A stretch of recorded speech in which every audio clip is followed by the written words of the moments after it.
दिल्ली नगर निगम की 5 सीटों पर हुए उपचुनाव के बाद आज मतगणना हो रही है। ताजा रुझानों के मुताबिक 5 में 4 सीटों पर आम आदमी पार्टी के उम्मीदवार आगे हैं, जबकि एक सीट पर कांग्रेस को बढ़त है। जिन सीटों पर आम आदमी पार्टी के उम्मीदवार आगे चल रहे हैं उनमें त्रिलोकपुरी, कल्याणपुरी, शालीमार बाग और रोहिणी शामिल है, जबकि चौहान बांगर वार्ड में कांग्रेस आगे चल रही है।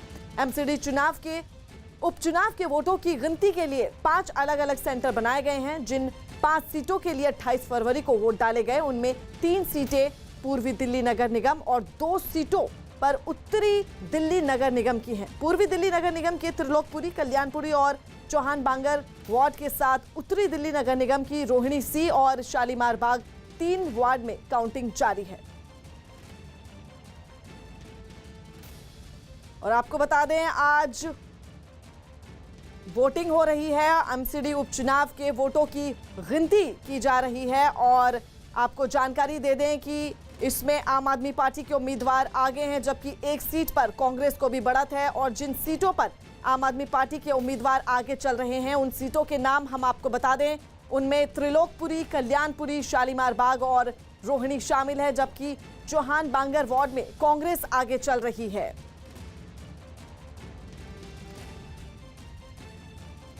और इस पूरी खबर पर प्रियंका कांडपाल हमारी सहयोगी इस वक्त हमारे साथ लाइव जुड़ रही हैं। प्रियंका, अभी की ताजा अपडेट बताइए।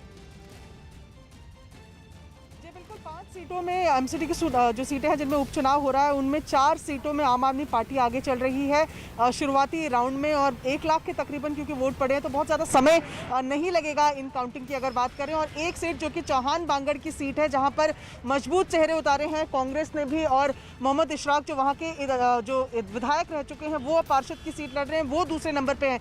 यानी कि बाकी तमाम 4 सीटों में त्रिलोकपुरी, कल्याणपुरी, रोहिणी, शालीमार बाग पे आम आदमी पार्टी लीड कर रही है और चौहान बांगड़ सीट पर कांग्रेस फिलहाल लीड कर रही है। चौहान बांगड़ सीट की अगर बात की जाए तो यहाँ पर कांग्रेस के जो नेता हैं मतीन अहमद, उनके बेटे यहाँ से चुनाव लड़ रहे हैं। और दूसरी तरफ मोहम्मद इशराक हैं जो कि यहीं के विधायक रह चुके हैं, उसके बाद उनकी सीट उनको टिकट नहीं दी गई और वो पार्षद का चुनाव लड़ रहे हैं, जो फिलहाल ट्रेलिंग है, पीछे चल रहे हैं। यानी कि 4 सीटों पर फिलहाल आम आदमी पार्टी बढ़त बनाए हुए है। जी बिल्कुल प्रियंका, 4 सीटों पर आम आदमी पार्टी बढ़त बनाए हुए है, लेकिन सवाल यह है कि जो बीजेपी का खाता है वो शून्य है।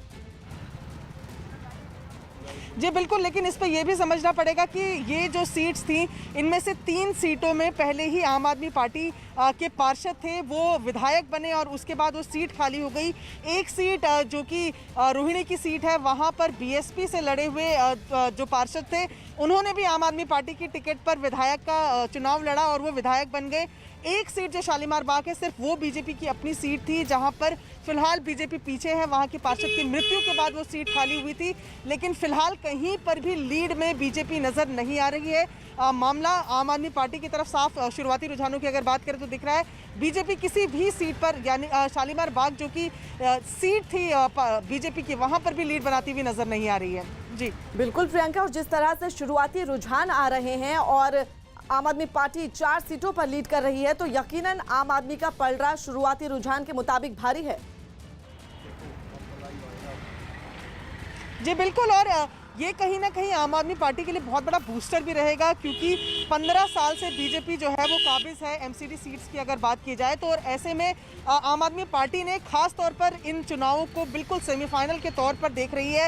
एक बहुत बड़ा बूस्टर रहेगा अगर आम आदमी पार्टी की ये 5 में से 4 सीट या 5 की 5 सीट भी अगर वो जीत जाते हैं तो।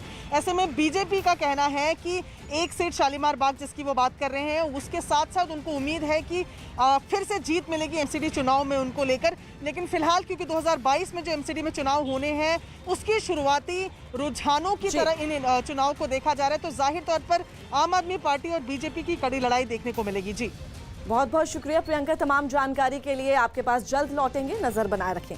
आगे बढ़ते